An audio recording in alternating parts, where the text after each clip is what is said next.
the world's terrorists are the United States. Look what we did to Iraq. Look what we did to Libya. Libya, the most successful country in all of Africa. The guy created the eighth wonder of the world with the way how he delivered water and turned deserts into farmland. And everybody had a house and everybody had education and health care. And we turned it into a failed state run by terrorists with open slave markets. Who did that? Barack Obama and Hillary Clinton did that. And they'll never have to pay a price for that. Barack Obama, the most he'll do is go, "Yep, that was a mistake."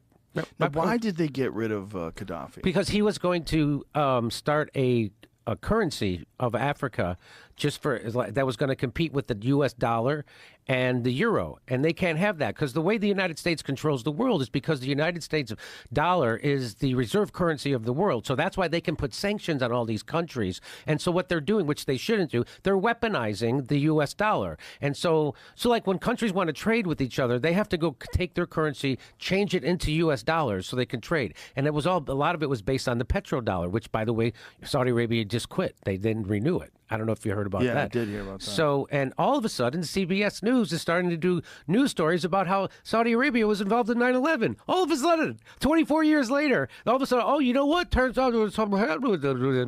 And they're like, you mean 2 weeks after they decided to not renew the fucking petrodollar? Now CBS News is allowed to talk about that and investigate it, which when I talked about it, it got demonetized. But anyway, so that's why, because Gaddafi was doing that. He was going to set up a currency for all of Africa, and it was going to be based on have a gold standard. And so they're like, "No, you're not. You're not fucking doing that." And they made up a bullshit thing like, "We got to save the people." Whatever.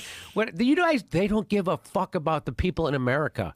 They got veterans and everybody else living under every goddamn bridge in this country. You think if they gave a shit about those people, don't you think they'd start helping the people right outside the front door? Right. Instead of, no, we gotta go help people in Libya, and we gotta help people. It's about helping people in Ukraine, and it's about helping people in Taiwan, and it's about no. This is all about an upward transfer of money. This is about balkanizing countries and turning it over to BlackRock and Vanguard. That's what this is about.